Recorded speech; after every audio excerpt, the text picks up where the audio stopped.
नमस्कार. Pimpri Chinchwad science park आणि मराठी विज्ञान परिषद यांच्या संयुक्त उपक्रमाने मगाशीच माझे सहकारी श्री पोटे सरांनी सांगितल्याप्रमाणे 131वे हे व्याख्यान पुष्प आहे. एप्रिल 2015 पासूनचं हा जो मिशन चालू आहे आणि त्याच्यामध्ये आपण वेगवेगळ्या विषयावरील व्याख्यानांचा समावेश केला. आजचं जे व्याख्यान आहे हे सुद्धा सर्वांची उत्सुकता जागवणारं, वाढवणारं हे व्याख्यान आहे. फार वर्षापूर्वी कृत्रिम बुद्धिमत्ता हा शब्द आपण प्रचलित साहित्यामध्येही वाचत आलेलो आहोत. आज अशाच विषयावर वैज्ञानिक दृष्टिकोनातून आपल्याला समजून त्याची माहिती देणारं एक कवी मनाचाच व्याख्यात आहे, तज्ज्ञ इथं उपस्थित आहे. त्याचा थोडक्यात मी परिचय करून देतो, कारण खूप त्यांचं कार्य जे आहे ते विस्तृत आहे. शिक्षणाने कॉस्ट अकाउंटंट आहे.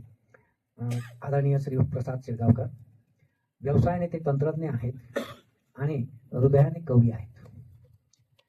म्हणजे बहुप्रतिभाशाली जे व्यक्तिमत्व आहे त्याचा आपल्याला आज परिचय होणार आहे, अनुभवही होणार आहे. 12 देशांमध्ये त्यांनी प्रवास केला आहे, वास्तव्य केलं आहे. काव्य, कथा, ललित लेखनामध्ये गेली अनेक वर्ष नियतकालिका, वर्तमानपत्र असो, ऑनलाईन फोरम असो, याच्यामध्ये ते नियमित लेखन करीत असतात.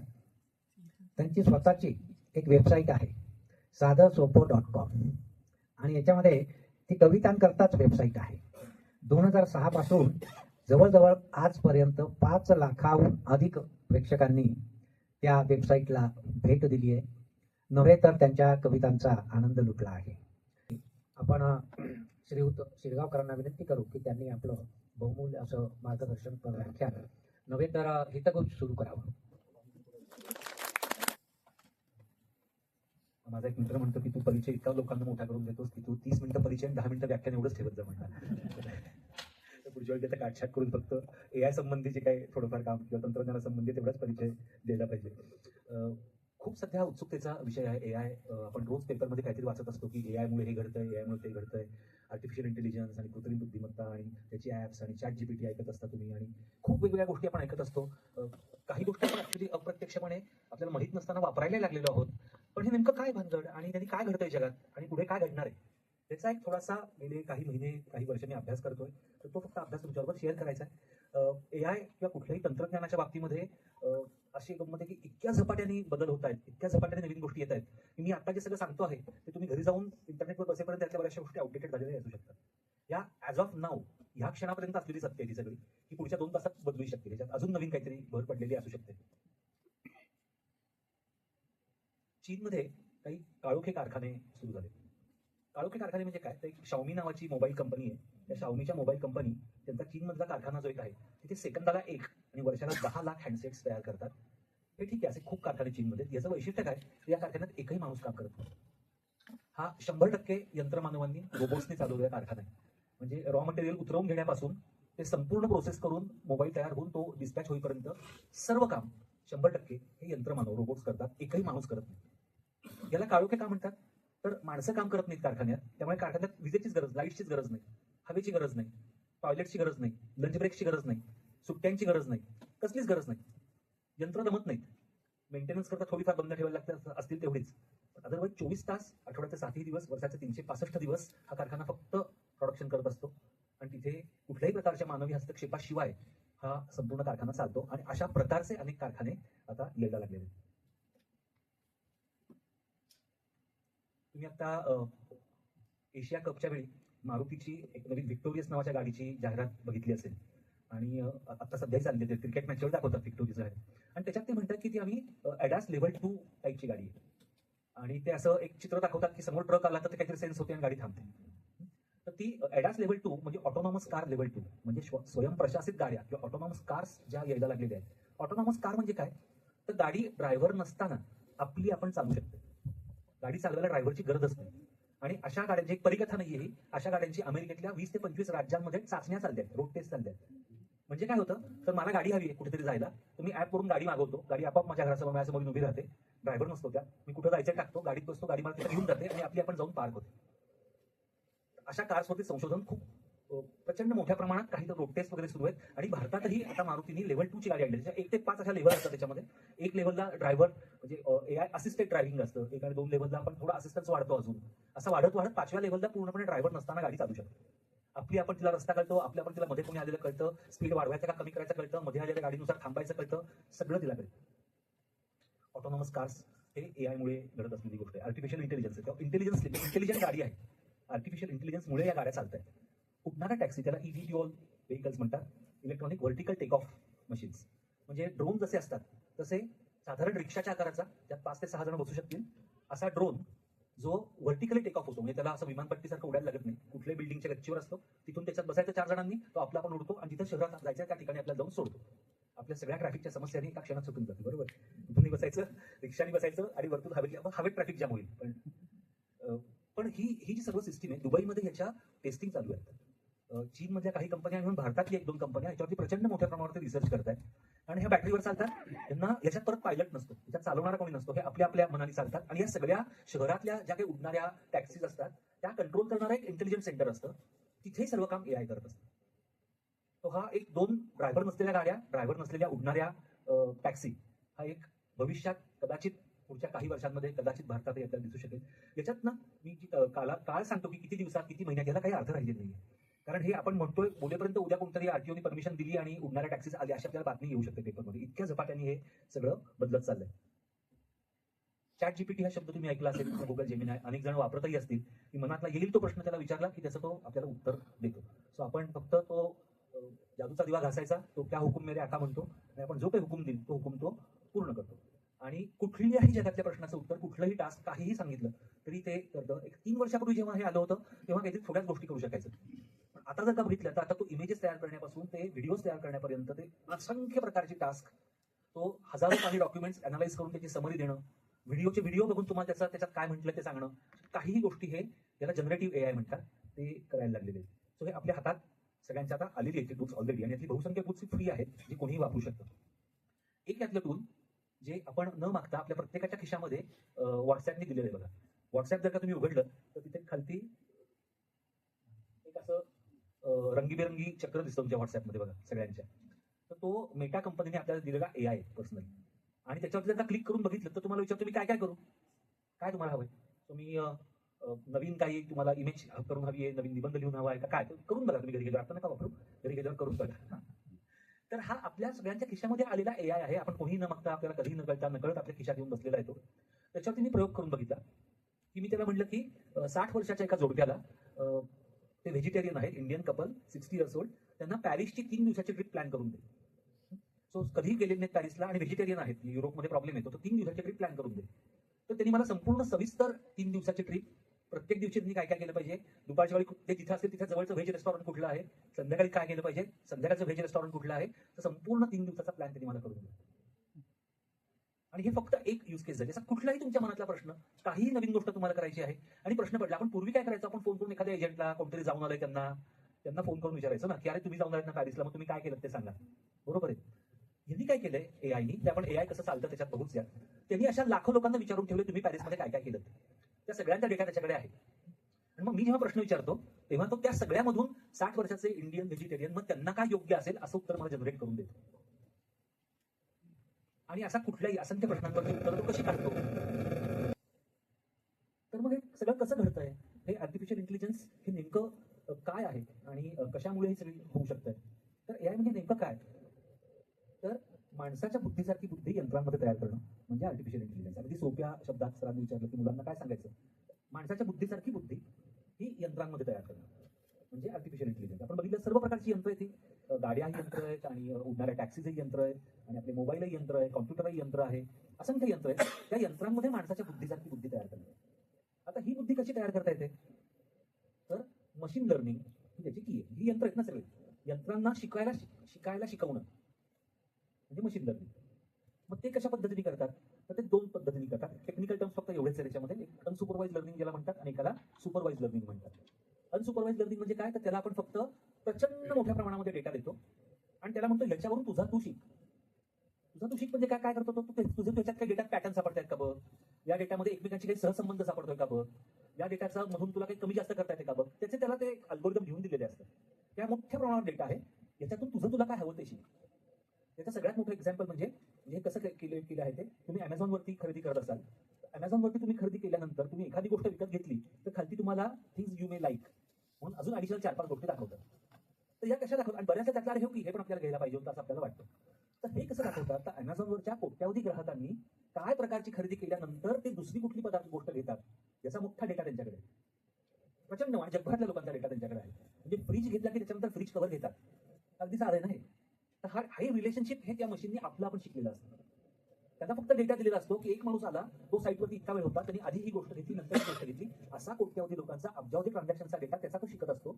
आणि त्या शिकण्यातून एक माणूस जेव्हा नवीन येतो परत आणि तो काहीतरी एखादी गोष्ट ऑर्डर करतो, त्याच्यानंतर त्याला काय दाखवायला पाहिजे हे त्याचं तो ठरवतो आणि आपल्याला दाखवतो. दिस इज अनसुपरवाइज लर्निंग. दुसरं असं सुपरवाइज लर्निंग. सुपरवाइज म्हणजे काय तर कोणी बघत नसतं त्याच्यात, तर त्याला आपण पहिल्याच्या आपण त्याला फक्त इनपुट डेटा दिला की हा अमेझॉनच्या सर्व कस्टमर्सचा खरेदीचा डेटा. दुसऱ्यात मात्र काय देतो आपण त्याला इनपुट आणि आउटपुट असं दोन्ही देतो. म्हणजे उदाहरण घ्यायचं झालं तर त्याला मी जगभरातल्या सर्व पक्ष्यांचे फोटो अपलोड केले आणि मग त्याला पहिल्या काही यांना सांगितलं की हा आहे ना ही चिमणी आहे, हा आहे ना हा कावळा आहे, हा आहे ना हा पोपट आहे. असं त्याला एक 100 पॅटर्न्स त्याला 100 वेळा त्याला मी सांगितलं किंवा इनपुट आणि आउटपुट दिलं, लेबल्ड डेटा त्याला दिला. आणि मग तो त्या सगळ्याचा अभ्यास करतो, पॅटर्न सगळे लक्षात ठेवतो आणि मग पुढच्या वेळी त्याला जेव्हा एखाद्या पक्षाचा फोटो देतो तो हा पक्षी कोण आहे हे तो त्याच्या पॅटर्न्स वरून ओळखतो आणि सांगतो. सुपरवाइज लर्निंग त्याच्यातला हा क्लासिफिकेशन हा एक प्रकार. त्याचे दोन प्रकार होतात. एक क्लासिफिकेशन म्हणजे वर्गीकरण करतो आणि दुसरं म्हणजे त्यातून तो रिग्रेशन करू शकतो, म्हणजे प्रेडिक्शन करू शकतो. म्हणजे उदाहरण द्यायचं झालं तर गेल्या 100 वर्षातला पिंपरीमधला रोजचं ह्युमिडिटी, तापमान आणि वाऱ्याचा वेग या सगळ्याचा डेटा गेल्या 100 वर्षांचा दिला आणि पाऊस पडला होता का नाही त्या दिवशी. तर आजची ह्युमिडिटी, आजचं तापमान आणि आजचा वाऱ्याचा वेग याच्यावरून आज पाऊस पडेल का नाही हे तो प्रेडिक्ट करू शकतो. आणि हे आपण आपल्या रोज मोबाईलमध्ये असतं ना, आज पाऊस पडण्याची शक्यता किती आहे, हे या आर्टिफिशियल इंटेलिजन्स या शिक्षणातून आलेलं असतं. कारण त्याला गेल्या 100 वर्षात माहिती आहे की जर का 25 डिग्री टेम्परेचर असेल आणि ह्युमिडिटी 70% असेल तर पाऊस पडण्याची शक्यता ही 60% आहे.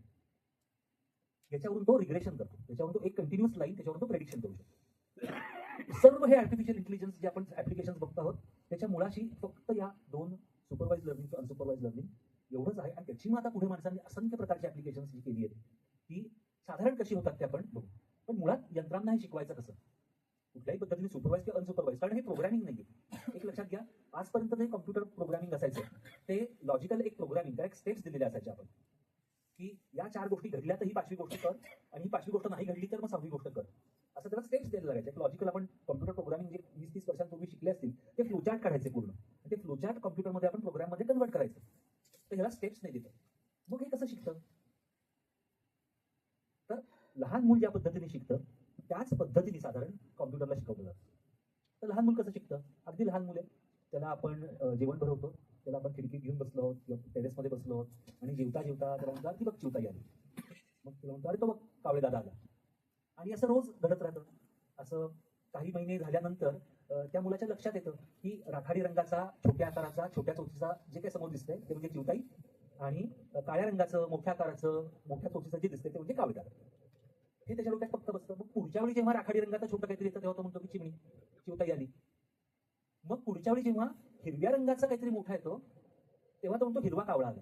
त्याला हा पोपट आहे लक्षात येत नाही, आणि त्याला फक्त पॅटर्न माहिती, पॅटर्नला काय लेबल लावलं हे माहिती लहान मुलाला. त्याला पक्षी म्हणजे काय माहिती नाही, त्याला पंख म्हणजे काय माहिती नाही, त्याला काहीच माहिती नाही. त्याला फक्त हा पॅटर्न आणि याचं हे लेबल एवढंच लहान मुलाला माहिती आहे. आणि पॅटर्न साधारण मोठ्या पक्षासारखा आहे पण त्यात काहीतरी बदल आहे म्हणल्यावरती मग त्याला आपण करेक्ट करतो की अरे याला पोपट म्हणतो, हिरवा कावळा नाहीये.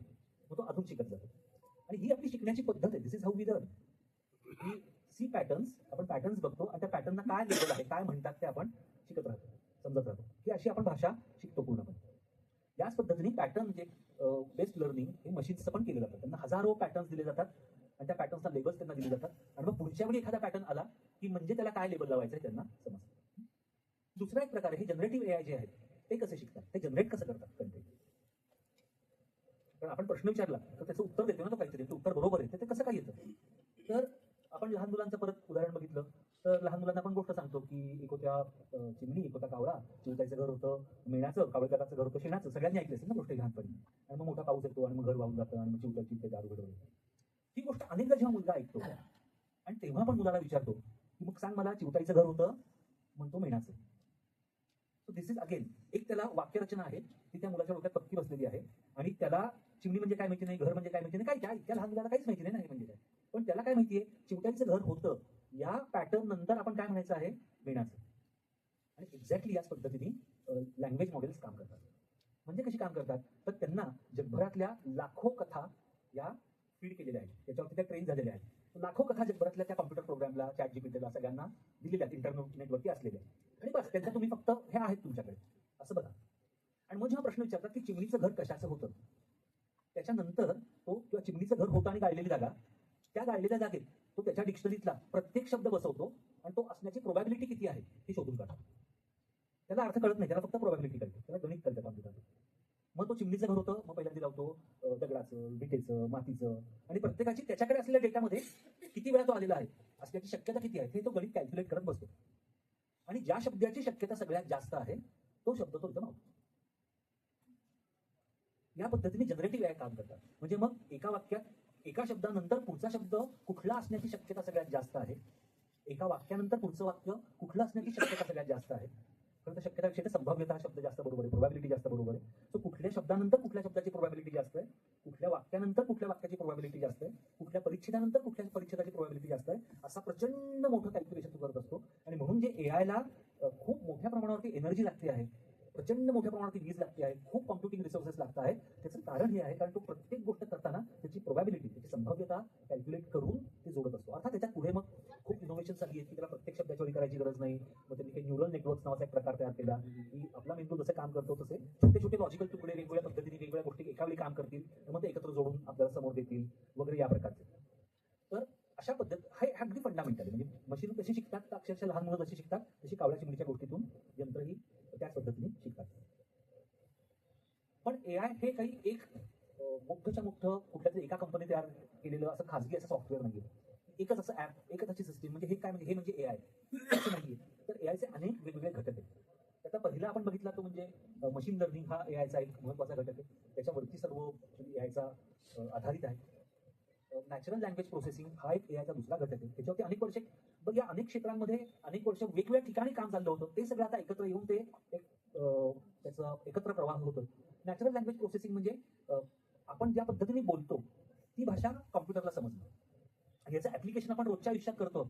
आपण अलेक्सा किंवा सिरी किंवा ओके गुगल म्हणून काहीतरी बोलतो आणि ते त्याला समजतं आपण काय बोलतोय, त्याच्यानुसार तो आपल्याला उत्तर देतो. हे नॅचरल लँग्वेज प्रोसेसिंग. कारण यंत्राची भाषा वेगळी आहे ना. याच्या आधीपर्यंत यंत्रांना कॉम्प्युटर प्रोग्रामिंग करून त्यांच्या सी किंवा पायथन किंवा अशा भाषेत काहीतरी इन्स्ट्रक्शन द्यायला लागायच्या. आता आपण सांगू शकतो की अरे बाबा किती वाजलेत सांग, आणि मग तो सांगतो किती वाजलेत. ही माणसाची भाषा कळली पाहिजे, आणि माणसाची भाषा समजणे खूप अवघड गोष्ट आहे. म्हणजे माणसांना समजत नाही तर कॉम्प्युटरची केवढी अवघड गोष्ट आहे. पण कॉन्टेक्स्ट वेगळे असतात, संदर्भ वेगळे असतात, भावभावना असतात त्याच्यात, त्या सगळ्या कॉम्प्युटरला समजणं याच्याकरता एक स्पेशलाइज फील्ड आहे natural language processing. Computer vision हे अत्यंत विलक्षण अजून ज्याच्यात क्षेत्र ते म्हणजे जो कॅमेरा आहे त्याच्यात समोरची चित्र दिसतात त्याचा अर्थ लावणं, हीच कॉम्प्युटर विजन. ते सीसीटीव्ही सगळीकडे लावलेले असतात. आपण जेव्हा एखादं फुटेज बघतो तेव्हा तिथून माणूस चाललाय का बिबट्या चाललाय माणूस म्हणून मला कळू शकतो. पण त्या चित्रात पळत जाणारी जी काही हलणारी गोष्ट दिसती आहे ती माणूस आहे का बिबटी आहे हे कॉम्प्युटरला समजू शकणं, हे कॉम्प्युटर विजन आहे. असे असंख्य पद्धतीचे त्याला असंख्य पॅटर्न्स द्यायचे, त्या पॅटर्न्स कडून स्वतः शिकायला लावायचं, आणि मग तो समोर पॅटर्न दिसतोय त्याच्यावरून त्याला कळतं की काय चाललंय. That is computer vision. Robotics आपण त्याचं ऍप्लिकेशन बघितलं, कारखान्याच्या कारखाने रोबोट्स चालवू शकतात. रोबोटिक्स मध्ये गंमत अशी आहे की आपण साधारणपणे सायन्स फिक्शन मूव्हीज मध्ये बघितलेलं जे असतं की एक डोकं, दोन हात, दोन पायवाला कोणतरी यंत्रमानव आहे आणि तो चालतो बोलतो आणि असं सगळं करतो आहे. तर तो एक प्रकार आहे रोबोटचा. पण तेवढं एकच प्रकार म्हणजे रोबोट नाही. तर आपला आपण विचार करून त्याला दिलेलं काम आपल्या आपण पद्धतीने स्वतः विदाऊट ह्युमन इंटरव्हेन्शन किंवा अत्यंत कमी ह्युमन इंटरव्हेन्शननी करू शकणं, या कुठल्याही यंत्राला रोबो म्हणतात. आणि याचं अनेक घरांमध्ये सध्या दिसणारं उदाहरण म्हणजे रोबोटिक व्हॅक्यूम क्लीनर आता भारतातही सहज मिळायला लागले, लोकांकडे असतात. तर तो व्हॅक्यूम क्लीनर काय करतो, तर तो कोपऱ्यात चार्जिंगला ठेवलेला असतो. त्याची वेळ झाली की तो आपण त्या चार्जिंग स्टेशनमधून बाहेर पडतो. अख्खं घर त्याला नकाशा माहिती असतो, अख्खं घर झाडतो, मध्ये अडथळा आला तर बाजूने जातो. सगळं त्याचं झालं, घर झाडून झालं की परत आपण गुपचूप कोपऱ्यात जाऊन बसून जातो चार्जिंग स्टेशनवर. हा रोबो आहे. आणि याने अत्यंत काम आपलं सोपं झालंय. झाडणं पुसण्याची कटकटच गेली, कारण हा एक बसवला तिकडे की रोज घर आपलं झाडून पुसून देतो आपल्याला. असे अनेक प्रकारचे रोबोट आता यायला लागलेत, अनेक प्रकारचे रोबोट अनेक कंपन्या काढायला लागल्यात. अमेरिकेत तर आता ते म्हणतात की ह्युमनाइड रोबो म्हणजे पर्सनल असिस्टंट जो तुमच्या घरातली सर्व कामं करू शकेल असा रोबो हा राऊंड द कॉर्नर एखाद दुसऱ्या वर्षात इलॉन मस्क कंपनीची काढायची शक्यता आहे. तो जर का आला तर सध्या महाग असेल $20,000-30,000 तर विषय संपताना घरामध्ये कायमचा सेवक त्या हुकूम मेरे आका म्हणून उभा आहे आणि सांगा तुम्ही वाटेल ती कामं सगळ्यांना इतकं हायचं वाटलं तर घरातली सगळी कामं परस्पर होतील, कोणतरी करेल. फक्त मग कोणाला ते ओरडता यायचं नाही काम घरामध्ये. एक्सपर्ट सिस्टीम्स या सगळ्यांचा वापर करून काही विशिष्ट डोमेन्स करता, काही विशिष्ट क्षेत्रांकरता सिस्टीम्स तयार केल्या जात आहेत, तयार होत आहेत. म्हणजे उदाहरणार्थ फायनान्शियल फ्रॉड शोधण्याकरता सिस्टीम्स आहेत यांना अत्यंत विशिष्ट प्रकारचा डेटा द्यायला लागतो, विशिष्ट प्रकारचे पॅटर्न शोधायला लागतात, किंवा शेअर ट्रेडिंगसाठी करणारे ऑटोमॅटिकली शेअर ट्रेडिंग करणारे सिस्टीम्स आता आल्यात, अल्गो ट्रेडिंग ज्यांना म्हणतात, की प्रचंड डेटा आहे शेअर्सचा आणि ट्रेड्सचा आणि या सगळ्याचा, आणि त्या सगळ्या डेटावरती आधारित आपण हे शेअर्स विकत घ्यायचे आणि विकायचे निर्णय घेतात आणि एक्झिक्यूट करतात, असं चालणाऱ्या सिस्टीमचे आता त्याला डेटा लागलेले आहे. आणि सगळ्यात शेवटी स्पीच रिकग्निशन हाही पार्ट आहे. सो नॅचरल लँग्वेज प्रोसेसिंगमध्ये फक्त भाषा हा भाग झाला, ती तुम्ही टाईप केलेली असो किंवा बोललेली असो, पण आपलं बोललेलंही कम्प्युटरला समजू शकण्यासाठी स्पीच रिकग्निशन जे, आणि फक्त बोललेलं म्हणजे कसं की नुसतं मी ओके गुगल म्हणलं तर फक्त माझ्या फोनवरचं गुगल चालू झालं पाहिजे, समोरच्याच्या फोनवरचं नाही. तर त्याला नुसतं भाषाच कळती असं नाही, तर ते कोण बोलतोय, आवाज, त्या आवाजाची लकब, हे पण सगळं त्याला कळायला लागलं. हे सगळे जी 6 क्षेत्र आहेत, या 6 क्षेत्रांमध्ये अत्यंत झपाट्याने जी प्रगती गेल्या काही वर्षांमध्ये झाली आणि अजूनही होते आहे, ती सगळी एकत्र येऊन कॉन्व्हर्ज होऊन त्याचं जे काही घडलंय त्याला आर्टिफिशियल इंटेलिजन्स असं एक ब्रॉड त्या सगळ्याला नाव. म्हणजे ऍप्लिकेशन्स कशी करतात, त्याच्यातल्या 2-3 गोष्टी एकत्र घेऊन त्याचं काहीतरी ऍप्लिकेशन करतात, त्याच्यातून काहीतरी नवीन तयार करतात. So machine learning, natural language processing आणि स्पीच रिकग्निशन हे तिन्ही एकत्र घेऊन ज्याला आपण पॉप्युलरली चॅट जीपीटी म्हणतो, ते लार्ज लँग्वेज मॉडेल तयार करतात. मग मशीन लर्निंग आणि कम्प्युटर व्हिजन या 2 गोष्टी एकत्र करून रोबो व्हॅक्यूम क्लिनर तयार केलं. अशा ह्याच्यातल्या अनेक वेगवेगळ्या गोष्टी एकत्र करून काहीतरी ऍप्लिकेशन त्याची तयार करतात. सो आपण फक्त ऍप्लिकेशन लेव्हलला आपल्याला जे दिसतं त्याला एआय म्हणतो, पण त्याच्या मागे जे सगळं तंत्रज्ञान आहे त्याला आर्टिफिशियल इंटेलिजन्स म्हणतात, एवढंच फक्त. आणि त्यातून काही वेगळ्या प्रकारच्या चमत्कार, वेगळ्या प्रकारच्या नवीन ऍप्लिकेशन, नवीन डिव्हाइसेस ही अत्यंत झपाट्याने येत आहेत सध्या बाजारात. एक असं म्हटलं जातं की सध्या साधारण 400-450 बिलियन डॉलर्सचं मार्केट आहे एआय या सगळ्या बेस्ट ऍप्लिकेशन्स आणि डिव्हाइसेस आणि या सगळ्याचं, जे पुढच्या 7-8 वर्षांमध्ये 3,500 बिलियन डॉलर्स पर्यंत जायची शक्यता आहे जगभरातलं मार्केट. म्हणजे काय तर आपल्या सगळ्यांच्या खिशात, सगळ्यांच्या आयुष्यात याचे कुठले ना कुठले परिणाम, कुठली ना कुठली उपकरणं, काही ना काहीतरी यायची शक्यता पुढच्या काही वर्षांमध्ये आहे. क्विकली फक्त चॅट जीपीटी किंवा LLMs जे आहेत त्याच्याबद्दल एक फक्त बोलतो आपण. चॅट जीपीटी लोकांना माहिती आहे नॉर्मली. तसंच दुसरं आहे गुगलचं जेमिनाय म्हणून आहे, तेही फ्री आहे, ते फार सुंदर आहे. मेटाचं लामा जे आपण व्हॉट्सअप आणि फेसबुकमध्ये वापरतो, ते मेटा नावाच्या कंपनीचं आहे, ते लामा नावाचं लँग्वेज मॉडेल आहे. एक्स किंवा ट्विटर आधीचं जे होतं त्यांनी त्यांचं स्वतःचं ग्रॉक नावाचं लँग्वेज मॉडेल काढलं, तेही खूप छान आहे. परप्लेक्सिटी हे इंडियन ओरिजिनचा पण अमेरिकेत राहणारा माणूस, त्याचं कंपनी आहे आणि ते छान आहे. आणि डीप सी चायनीज याच्याबद्दल ऐकलं असेल. आता यातली गंमत अशी की यातल्या बहुसंख्य सर्व मॉडेल्सची त्यांना उपलब्ध असलेला डेटा कुठला आहे, तर इंटरनेटवर. ते सगळेजण इंटरनेट, त्याचा सगळ्यांना उपलब्ध असलेला डेटा एकसारखाच आहे. तर त्यांनी सगळ्यांनी इंटरनेटवरून शिकले, तर इंटरनेटवरती जवळपास जगातलं सर्व ज्ञान लोकांनी टाकलेलं आजवर अवेलेबल असेल, तर त्याच्यावरून ते शिकले. तर त्यांचं फक्त स्वतःचं ट्विकिंग जे काही आहे, त्यांचं मॉडेल किती चांगलं शिकू शकतं याच्यावरती काही जणांची उत्तरं चांगली मिळतात आणि काही मिळत नाही. म्हणून नॉर्मली काही एखादा प्रश्न असेल तर 2 वेगवेगळ्या एआयना विचारायचा, चॅट जीपीटीला आणि गुगल जेमिनायला, आणि दोन्हीचा आपण लसावी मसावी करून आपलं उत्तर काढायचं, असं एक करता येऊ शकतं. आता या सगळ्यांमधून जर एक 2-3 वर्षांपूर्वी प्रामुख्यानं इंग्रजी यांना चांगलं यायचं, पण आता हे सर्व LLMs यांना मराठी अत्यंत चांगलं यायला लागलं.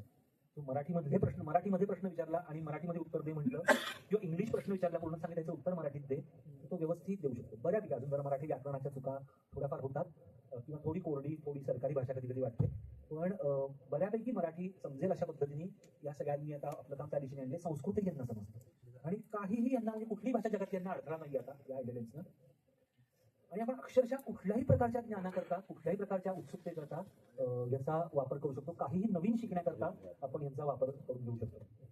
LLMsचा काय वापर कसा करायचा आपण प्रश्नोत्तरांमध्ये बघूच थोडा. पण अगदी मी उदाहरण देतो की साधा मला मध्ये प्रश्न पडला होता की मी पतंजली योगदर्शनाबद्दल काहीतरी वाचत होतो आणि त्याच्यात असं लिहिलं होतं की यातला बराचसा भाग पतंजलींनी हा गीतेच्या 6व्या अध्यायापासून त्यांनी तेव्हाचे सगळे नॉलेज रिसोर्सेस एकत्र करून योगसूत्र तयार केली.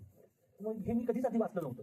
तुम्ही ऍक्च्युली ग्रॉकवर गेलो आणि विचारलं की गीतेचा 6वा अध्याय काय आहे आणि त्यात योगासंबंधी काय सांगितलेलं आहे, तर त्यांनी बरोबर 6वा अध्याय कुठला आहे, त्याचं नाव काय, त्याच्यातली योगासंबंधीची महत्वाची श्लोक कुठले आणि त्यांचे अर्थ काय, हे सगळं मला एका क्षणात काढून मिळेल.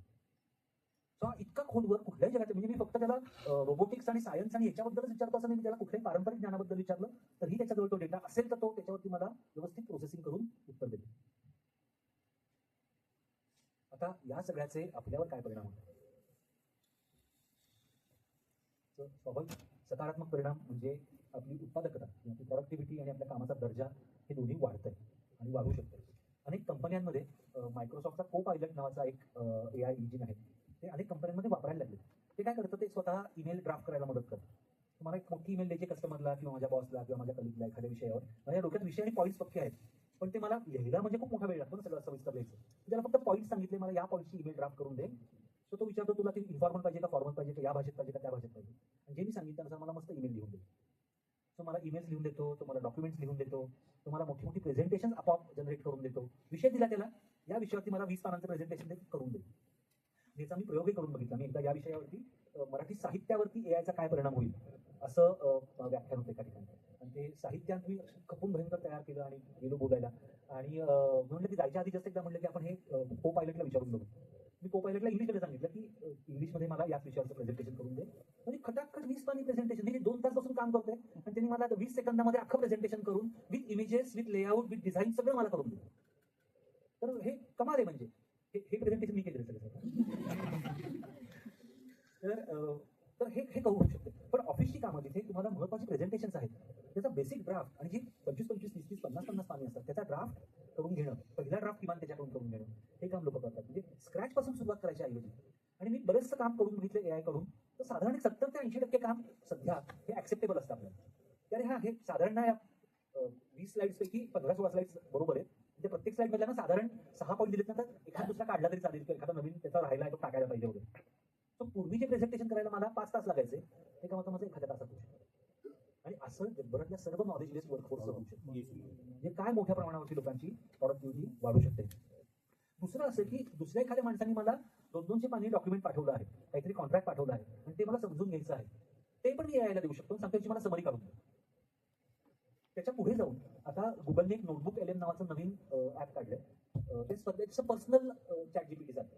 हे ते काय करतं, तर त्याला मी दिलेला जो डेटा आहे तेवढाच सोर्स डेटा म्हणून तो माझा रिसर्चला मदत करतो.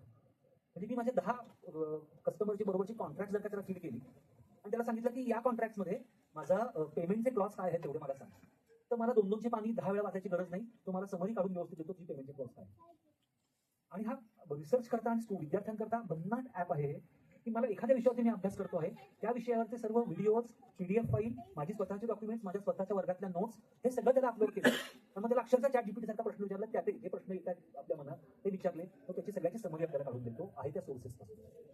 सो कामाचा दर्जा वाढणं, प्रोडक्टिव्हिटी वाढणं, नवीन गोष्टी आपण शिकू शकणं अत्यंत सकारात्मक परिणाम आहे. डिसिजन मेकिंग, निर्णय घ्यायला मदत होणं, हा दुसरा मोठा, हा अगेन मोठ्या कंपन्यांमध्ये तर आहेच डिसिजन मेकिंगला, की खूप कॉम्प्लेक्स डेटा असतो, सेल्सची प्रोजेक्शन्स असतात, मग हे प्रॉडक्ट तयार करावं का ते करावं, याची क्वांटिटी इतकी करावी का तितकी करावी, असे अत्यंत कॉम्प्लेक्स डिसिजन्स त्यालाही होतोच.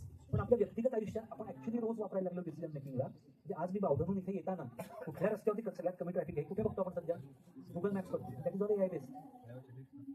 तर म्हणजे आपण रोज वापरायला लागलो हे. We are making decisions based on maps data which is driven by artificial intelligence. आपल्या सगळ्यांच्या आयुष्यात AI आलेला आहे, ऑलरेडी आपण वापरायला लागलेलो. सुरक्षितता, आयुष्याचा दर्जा आणि आयुर्मान हे तिसरा महत्वाचा मुद्दा. आता ऑटोनॉमस कार्स बद्दल लोक विचारतात की करायच्या कशाला ऑटोनॉमस कार्स, गरज काय, आम्हाला उपयोग का, गाडी मी चालवू शकतो की गाडी आपोआप का चालली पाहिजे. तर जगभरात दरवर्षी 8 ते 10 लाख लोक कार ऍक्सिडेंट्समध्ये मरतात आणि यातले 99% ऍक्सिडेंट्स हे मानवी चुकांमुळे होतात. ड्रायव्हरला झोप लागणे, ड्रायव्हरचं लक्ष हटणे, दारू पिऊन गाडी चालवणे, अशा असंख्य मानवी चुकांमुळे अपघात होतात. AI बेस्ड ऑटोनॉमस कार्स या चुका करत नाही. त्यामुळे जगभरातले 8 ते 10 लाख मानवी मृत्यू आपण दरवर्षी वाचवू शकू जर का AI बेस्ड कार्स आले. हा त्याच्या मागचा ओव्हरऑल विचार आहे. एकूणच सुरक्षितता, आयुष्याचा दर्जा आणि आयुर्मान आपलं वाढू शकणं. आयुर्मान वाढणं किंवा आयुष्याचा दर्जा वाढणं, त्याच्यात एक गोष्ट इथे सांगितली पाहिजे की AI मुळे सगळ्यात मोठी क्रांती जी होती, ते आपल्याला जे सगळे चमत्कार दिसतात ते सोडून द्या, म्हणजे डोळ्यांना दिसतात, ते सगळ्यात मोठी क्रांती होती ती हेल्थकेअर आणि मेडिसिन या फील्डमध्ये होती. आणि जी आपल्याला आत्ता लक्षात येत नाही, पण त्याचे बेनिफिट्स खूप लवकर आपल्याला दिसायला लागतील सगळ्यांना. कोविडच्या काळात आपण बघितलं असेल की कोविडवरची लस ही जेमतेम 8 महिने ते 1 वर्षात तयार झाली होती. आणि ही ते असंख्य प्रकारचे सिम्युलेशन्स कॉम्प्युटरवरती करू शकले म्हणून झाली होती. नाही तर आजवर कुठलीही नवीन लस, कुठलंही नवीन औषध, कुठलाही नवीन मॉलिक्यूल त्याला म्हणतात, ते यायचं असेल तर वर्षानुवर्षाचं संशोधन आणि त्याच्यानंतर वर्षानुवर्षाच्या ट्रायल्स, उंदरांवरच्या, मग प्राण्यांवरच्या, मग माणसांवरच्या, या केल्यानंतर एखादं नवीन औषध बाजारात येऊ शकायचं. आता याची सिम्युलेशन्स इतक्या प्रचंड वेगाने AI मुळे करू शकतात की नवीन मॉलिक्युल्स बाजारात येणं, नवीन औषधं बाजारात येणं हे अत्यंत झपाट्याने होऊ शकणार. मेडिकल फील्डमध्ये, आपल्या हेल्थकेअरमध्ये फार झपाट्याने याचा मोठा फायदा आपल्याला होणार. दुसऱ्यात तुम्ही कंटिन्युअस ग्लुकोज मॉनिटर्स बद्दल ऐकलं असेल की दंडाला एक हे पट्टी चिकटवतात, छोटीशी सुई असते ती तुमच्या शरीरात आत जाते आणि ती कंटिन्युअसली तुमच्या रक्तातली शुगर लेवल किती आहे ते मॉनिटर करत शुगर लेवल आहे ते तुमच्या मोबाईलवरती जातं. ज्यांना डायबिटीस आहे त्यांना माहिती आहे की दर 3 महिन्यांनी जायचं आणि लॅबमध्ये टेस्ट करायची. तोवर आपल्याला माहिती नसणार आपली शुगर किती आहे आणि तेव्हा कळणार काय झालं अचानक. आणि मग त्याच्यानुसार डॉक्टर आपल्याला शुगर वाढली असेल 3 महिन्यात तर आपली ट्रीटमेंट कमी जास्त करणार. पण आता now that data is available in real time. तो प्रत्यक्षात 24 तास तुमच्या डोळ्यासमोर तो डेटा येऊ शकतो. ते मोबाईलमध्ये जिथे येतो तिथे AI बेस्ड ॲप असतो. तो डेटा तुम्हाला सर्व तुमच्या शुगरचा पॅटर्न्स वरून तुम्ही आज काय खायला पाहिजे काय नाही, किंवा आता तुम्ही जर का आधी पुरणपोळी खाल्ली आहे तर पुढे काय करा हे तुम्हाला तो सांगू शकतो. सो दिस इज हा AI मुळे होत असलेला मेडिकल. आणि याला इम्प्लांट्स म्हणतात. तो वेअरेबल्स किंवा इम्प्लांट्स. सो वेअरेबल्स मध्ये तुम्ही ॲपल वॉच वगैरे ऐकलं असेल, ज्याने तुम्हाला हार्टबीट्स आणि हार्ट रेट आणि SpO2 पण आता बहुतेक ते घेतात. अशा सगळ्या गोष्टी तुम्हाला ते मॉनिटर करतं. तर तुमचे सर्व व्हायटल जे बायोकेमिकल आणि शरीराचे जे व्हायटल डेटा आहे तो 24 तास मॉनिटर होऊ शकेल. काही चिप्स येतात ते आत बसवतात आणि त्या तुमचा eventually they will monitor your cholesterol आणि वॉट नॉट. आणि हा सगळा कुठेतरी ग्लोबल डेटाला कनेक्टेड असेल. आणि समजा तुम्हाला काहीतरी या माणसाला प्रेडिक्शन होईल ना की कोलेस्ट्रॉल एवढं वाढलेलं असेल आणि BP एवढं वाढलेलं असेल आणि त्या माणसाचं जर शुगर 5 वर्ष असेल तर त्याला हार्ट अटॅक याची शक्यता आहे, म्हणून त्याची शुगर जर आता वाढली तर थेट त्याच्या डॉक्टरला SMS करून सांगा की या माणसाचं काही खरं नाही. This is where the world is going. आणि हिनी आपल्या सगळ्यांचं आयुर्मान वाढायची शक्यता आहे आणि क्वालिटी ऑफ लाईफ वाढायची शक्यता आहे. अर्थातच नकारात्मक परिणामही बरेच होत आहेत आणि होऊ शकतील याच्या पुढे. त्यातलं सगळ्यात पहिलं म्हणजे नोकऱ्यांमध्ये उलथापालट.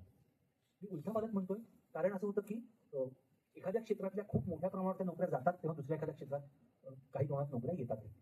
तो उलथापालट होतो. प्रचंड मोठ्या प्रमाणात आपल्याला नवीन काहीतरी शिकायला लागेल. आपण प्रॉडक्टिव्हिटीमध्ये बघितलं की एक प्रेझेंटेशन करायला मला पूर्वी समजा 5 तास लागत असतील तर आता 2 तास लागतात. म्हणजे काय, ओव्हरऑल जर का आपण बघितलं तर जे काम करायला पूर्वी 5 माणसं लागायची ते काम आता 2च माणसं करू शकतील. म्हणजे काय, तर 3 माणसांच्या नोकऱ्या जातील आणि दोघांच्याच नोकऱ्या जातील. म्हणजे त्या तिघांना वेगळं काहीतरी शोधायला लागेल, वेगळ्या पद्धतीचं काम शोधायला लागेल. आणि बहुसंख्य क्षेत्रांमध्ये व्हायची शक्यता आहे. तर जॉब्स रिशफलिंग, जॉब्स बदलणे. आता तंत्रज्ञानाचा जर का विचार केला तर नेहमीच सर्व प्रकारच्या तंत्रज्ञानानेच अशी उलथापालट होते. म्हणजे आपण कुदळी फावडी घेऊन जेव्हा विहीर खणायचो तेव्हा 20 लोक लागायचे एक विहीर खणण्याकरता आणि ते काय 20 दिवस काम करत असायचं. JCB आल्यानंतर ते काम एक ड्रायव्हर 2 दिवसात करू शकतो. म्हणजे 20 खणणाऱ्या माणसांचे जॉब गेले पण एका JCB चालवणाऱ्याचा जॉब आहे.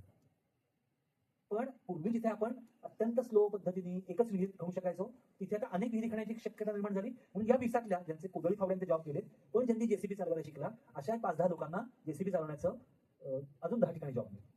सो ही उलथापालट होतं, हे चर्निंग होतं. सो आपल्या क्षेत्रात नेमकं कुठे अफेक्ट होणार आहे आणि ते आपण स्वतः अडॉप्ट करू शकलो नाही तर आपण काय करायचं याचा विचार बहुतेक प्रत्येक माणसाला करायला लागेल. पगारांमध्ये त्यामुळे दरी वाढेल. जे अत्यंत इफेक्टिव्हली AI वापरू शकतील आहे त्या कामामध्ये चांगल्या पद्धतीने वापरू शकतील त्यांचे पगार किंवा त्यांचं उत्पन्न हे वाढत राहील. जे करू शकणार नाहीत त्यांचं उत्पन्न हे कमी होत राहील. आणि त्याला ते म्हणतात की गिग इकॉनॉमी नावाचा एक प्रकार यायची शक्यता आहे. म्हणजे काय, जॉब गेलेला आहे, मला दुसरं काही करण्यासारखं नाहीये, मी ते तंत्रज्ञान आणि AI आणि हे सगळं शिकू शकत नाही जॉब करता, मग मी काय करू शकतो, तर मी झोमॅटो डिलिव्हरी करू शकतो, मी स्विगी डिलिव्हरी करू शकतो, मी अमेझॉनचा कुरिअर बॉय बनू शकतो. पण ते काम अजून AI नाही करू शकत. That is called as gig economy. म्हणजे प्रत्यक्ष जमिनीवरती करायची कामं आणि त्याची व्हॅल्यू ही अत्यंत कमी असते. म्हणजे जो AI वापरून काम करणारा माणूस असतो त्याची व्हॅल्यू कामाची आणि जो प्रत्यक्ष जमिनीवरती उभं राहून काम करतो त्याची कामाची व्हॅल्यू, त्याच्यात जमीन असण्याचा फरक असतो. आणि ही दरी वाढत जाईल. हे काम प्रत्येकाला असेल पण उत्पन्नामधली दरी वाढत नाही. हा खूप मोठा परिणाम व्हायची शक्यता आहे.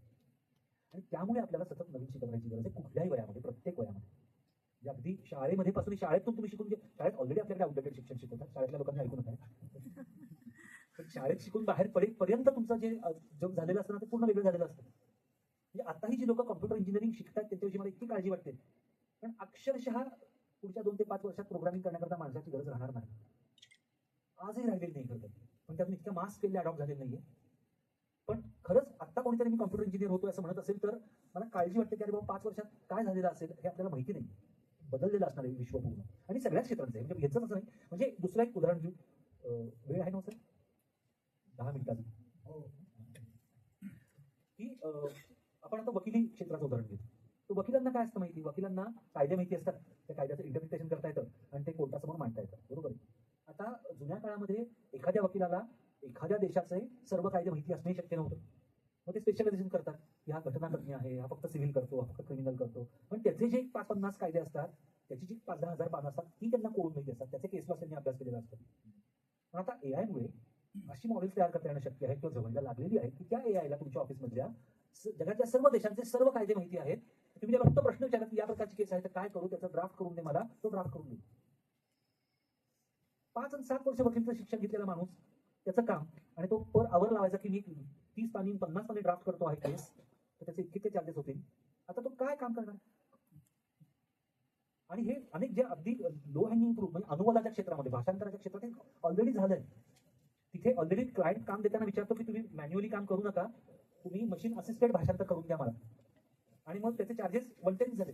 म्हणजे तुम्ही सॉफ्टवेअर टूल वापरून भाषांतर करा आणि फक्त माणसाने चेक करा की बरोबर आहे का माहिती आहे, आणि दुरुस्त्या करून द्या, बस एवढंच काम तुम्हाला राहील. तर पूर्वी जे हजारो पानं भाषांतर करण्याचे लाखो रुपये घेऊ शकायचे, ते काम आता हजारो पानं मशीन ट्रान्सलेट करत आहे. तुम्ही ते फक्त प्रूफ रिडिंग करा आणि जेवढी वाक्य का संदर्भ चुकले तेवढे दुरुस्त करून घ्या, त्याचे काही हजारांमध्ये पैसे देणार. आणि ऑफकोर्स नंबर ऑफ जॉब्स कमी झाले, आणि हे अनेक क्षेत्रात होणार आहे. त्यामुळे सगळ्यांना सतत नवीन काहीतरी शिकत राहावं लागेल. दुसरा खूप भीषण परिणाम मला वाटतो, मी घाबरवत नाही येतात, घाबरवायचं नाही येतात, पण एक खूप मोठा परिणाम म्हणजे आपल्या शारीरिक आणि मानसिक आरोग्यावरती काय परिणाम होईल अशी मला काळजी वाटते. म्हणजे बघा, ही माणसाची उत्क्रांती गेली साधारण 2-1 लाख वर्ष सुरू आहे असं म्हणतात. त्यातलं 70,000 वर्ष साधारण आता आपण ज्या स्वरूपात आहोत त्या स्वरूपातले होमोसेपियन्स हे आहोत अस्तित्वात. या 70,000 वर्षांमध्ये आपण साधारण टोळ्याच्या स्वरूपात राहायचो. 20-25 जणांची एक टोळी, आणि गुहेत कुठेतरी जायचे आणि अगदी साधी शस्त्र म्हणजे लाकडाचे भाले विधी वापरून शिकार करायचे. सगळ्यात निसर्गातला कमजोर प्राणी हा, ज्याला स्वतःचे सुळे नाहीत, स्वतःचे नख नाहीत, इतरांपेक्षा स्पीड खूप कमी वगैरे वगैरे. समूह आपली बुद्धी वाढत गेली, आणि कधीतरी 10-12 हजार वर्षांपूर्वी कोणाला तरी असा शोध लागला, त्याने आपण भटका आयुष्य जगण्यापेक्षा आणि शिकार आणि अन्न शोधत जगण्यापेक्षा आपण एकाच ठिकाणी जर का अन्न लावलं आणि त्या अन्नाची आपण राखण करत राहिलो तर actually it's much better life. तेव्हा शेतीचा शोध लागला असतो. तेव्हा मग शेतीचा शोध लागला, आपण अन्न एका ठिकाणी तयार करतो आहोत, ते साठवून ठेवायला लागतंय, त्या शेतावरती कष्ट करायला लोक लागत आहेत, म्हणून मग कुटुंब व्यवस्था आणि व्हिलेज सिस्टीम तयार झाली की बाबा एकट्याने करायच्या ऐवजी आपण 25 जण एकत्र, 50 कुटुंब एकत्र मिळून एक शेती करूया आणि त्या सगळ्याचं रक्षण आपण करू शकतो वगैरे वगैरे. सो आपली संपूर्ण नागरी व्यवस्था या शेतीच्या अराउंड बांधली गेली. पण आपली शारीरिक व्यवस्था ही ते दिवसभर कष्ट करणं आणि या व्यवस्थेवरती पूर्णपणे अवलंबून होतं. आता त्याच्यानंतर जेव्हा औद्योगिक क्रांती झाली, जी 200 वर्षांपूर्वी जेमतेम झाली, 12,000 वर्ष आपण एक पद्धतीचं आयुष्य जगतोय, आणि 200 वर्षांपूर्वी औद्योगिक क्रांती झाली. त्याच्यामध्ये इंडस्ट्रीज आल्या प्रचंड मोठ्या, त्याच्यामध्ये शहरांची गरज तयार झाली, कारण आता मला कारखान्यात काम करायला 10,000 वर्कर्स लागतात. मग ते 10,000 वर्कर्स कारखान्याच्या जवळ राहायला पाहिजेत, मग मला शहर पाहिजे, मग त्यांना राहण्याकरता घरं पाहिजेत, मग त्यांची सांडपाण्याची व्यवस्था पाहिजे, त्यांची पाण्याची व्यवस्था पाहिजे. अशी शहरं वाढत गेली ना जगभरात सगळी. आजही भारतामध्ये आता 50% लोकसंख्या आपली शहरांमध्ये राहते. कारण काय, तर ते इंडस्ट्रियल काळाची गरज होती. पण आपलं शरीर हे या इंडस्ट्रियल काळाकरता इव्हॉल्व्ह झालेलं नाही.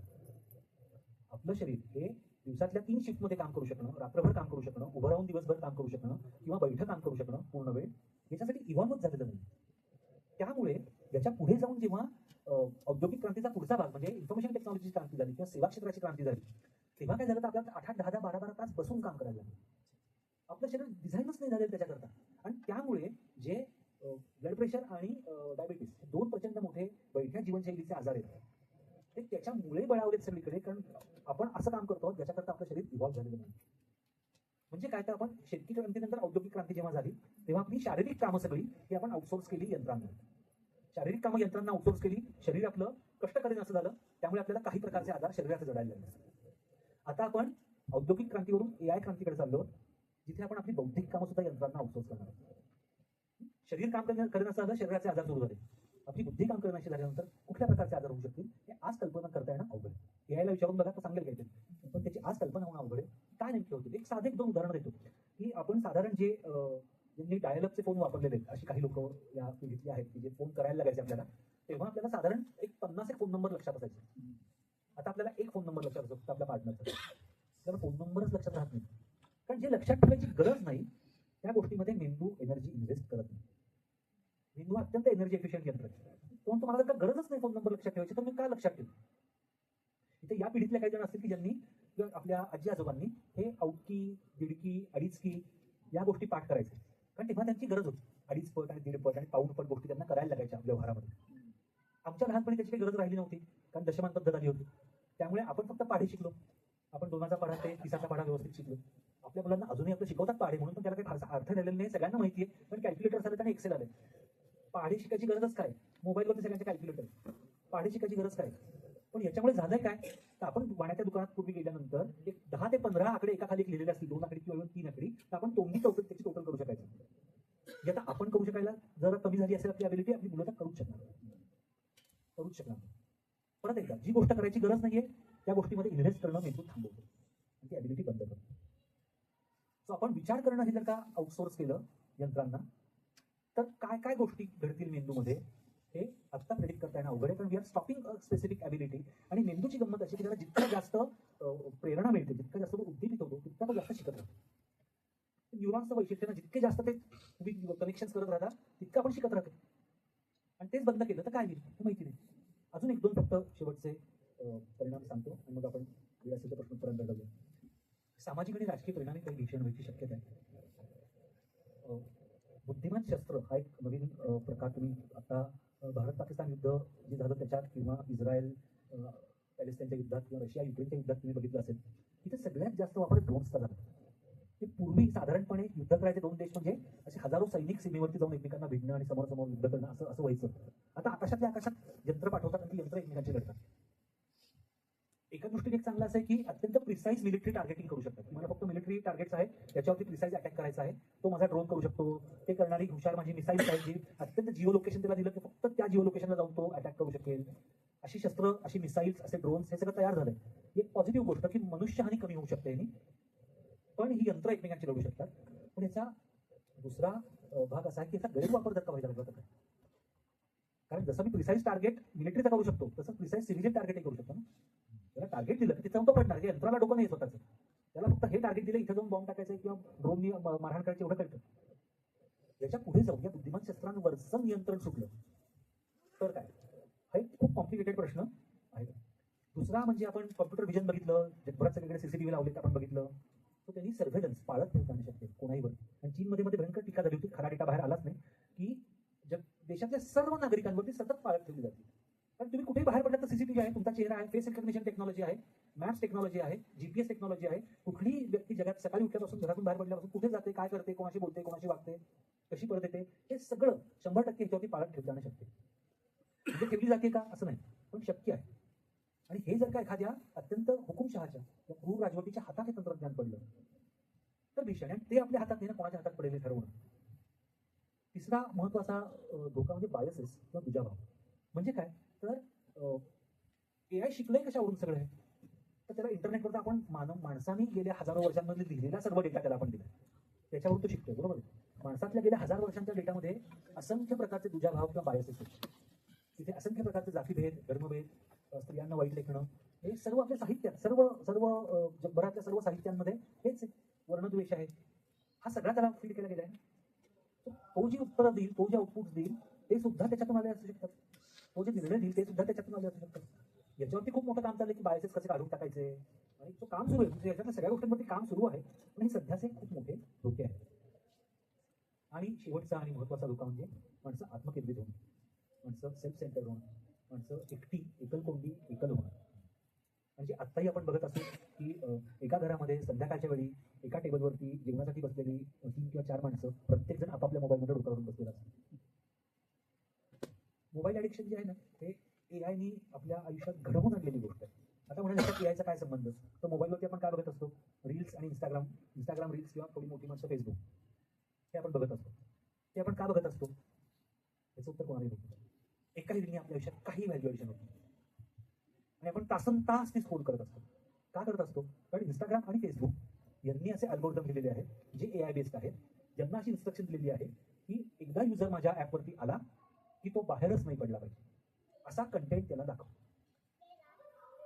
आपलं फेसबुकवरचं आणि इंस्टाग्रामवरचं बिहेवियर हे आर्टिफिशियल इंटेलिजन्सने लिहिलेले अल्गोरिदम्स कंट्रोल करतात. मला काय दिसलं पाहिजे, तुम्हाला काय दिसलं पाहिजे, दोन वेगळ्या गोष्टी आहेत. तर कशामुळे मी तिथे चिकटून राहील हे तो एआयने ओळखलंय, कशामुळे तुम्ही चिकटून राहिले त्यांनी ओळखलेलं आहे. मला तेच दाखवत राहतो, तुम्हाला तुमच्या गोष्टी दाखवत राहतो, आणि आपण त्याच्यातून बाहेर पडत नाही, माइंडलेस स्क्रोलिंग करत राहतो आणि तिथेच राहतो. तो एआय खूप लांब वगैरे नाहीये, ते आपल्या खिशात आहे, आणि ते ऑलरेडी आपल्यावरती परिणाम करायला लागलेला आहे. असं खूप घाबरून झाल्यानंतर तर शेवटी असं वाटतं की भविष्यातल्या दिशा अशा आहेत की हे कितीही असलं तरी सर्व प्रकारच्या एआयच्या ऍपच्या निर्मितीमध्ये खूप मोठ्या प्रमाणात आणि वेगाने वाढ होतीये. ती थांबवणं काही आपल्या कोणाच्या हातात नाहीये, ते येतच राहणार आहे प्रचंड मोठ्या. त्याचे खूप फायदे पण होत आहेत, काही तोटे पण होत आहेत, दोन्ही होत राहणार आहेत. ती अधिकाधिक वेगवान अचूक आणि मानव केंद्रीय व्हावी, ह्युमन सेंट्रिक व्हावे, असा एक प्रयत्न जगभरातल्या अनेक विचारवंत आणि सरकार एकत्र येऊन त्याची काही नियमावली करणं, त्याचे काही कायदे करणं, त्याच्या लोकांना कंपन्यांना फोर्स करणं असं करतायत, किंवा तुम्ही ह्युमन सेंट्रिक ऍक्ट करा अशा पद्धतीने. पण आपल्या आयुष्यातल्या बहुतेक सर्व क्षेत्रांमध्ये एआयचा वापर याच्या पुढे होत राहणार आहे. आपल्या दृष्टीने आपण काय करू शकतो, तर आपल्या कामासाठी योग्य अशा एआयच्या साधनांचा ती शोधणं आणि ते आपल्या कामामध्ये आपण वापरणं, एवढं मात्र आपण नक्की करू शकतो, ते आपण करावं. धन्यवाद. आणि एक दोन